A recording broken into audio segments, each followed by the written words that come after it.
கர்நாடக சங்கீதத்தில் மத்தியமாவதி ராகத்தை பற்றி பார்க்கலாம். மத்தியமாவதி ராகத்தில் 7 ஸ்வரங்களும் இடம்பெறாத காரணத்தினால இதை ஒரு அவ்டவ ராகம். மேற்கத்திய இசையில் இதை பென்டாடோனி ஸ்கேல்னு சொல்லுவாங்க. இது மிகவும் மங்களகரமான ராகமாக கருதப்படுது.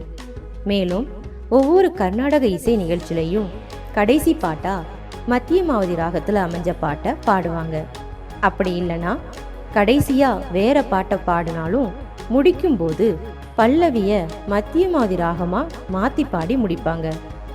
மத்தியமாவதி ராகம் 22வது மேலகத்தா ராகமான, அதாவது தாய் ராகமான கரஹர பிரியாவின் ஜன்ய ராகமாகும். அதாவது சேய் ராகம்னு சொல்லுவாங்க.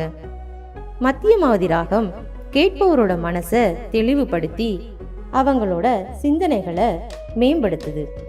இதனால பக்கவாதம், தலை சுற்றல், கைகால் வலி போன்ற நரம்பு மண்டல பிரச்சனைகளுக்கு நல்ல பலனளிக்கக்கூடிய ராகமா கருதப்படுது. இந்த ராகத்துல அமைந்த சில சினிமா பாடல்களை நான் உங்களுக்கு சொல்றேன்.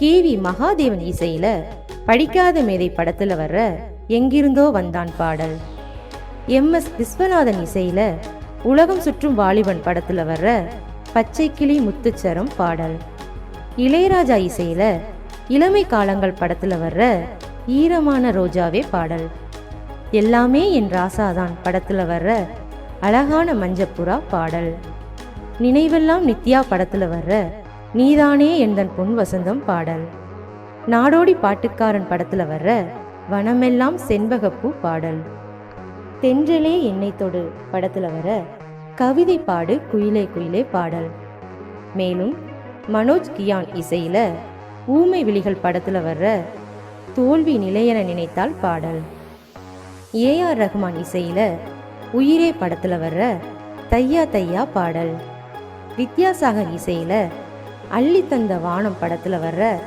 வாடி வாடி நாட்டுக்கட்ட பாடல், கீரவாணி இசையில RRR படத்துல வர்ற நாட்டு நாட்டு நாட்டு பாடல், தேவா இசையில என் ஆசமச்சான் படத்துல வர்ற ஆடியிலே செய்தி சொல்லி பாடல், தேவி ஸ்ரீ பிரசாத் இசையில புஷ்பா படத்துல வர்ற ஐயாசாமி பாடல். இந்த பாட்டையெல்லாம் ஹெட்ஃபோன் போட்டு கேட்டுட்டு நீங்க என்ன ஃபீல் பண்றீங்கன்னு கமெண்ட்ல சொல்லுங்க.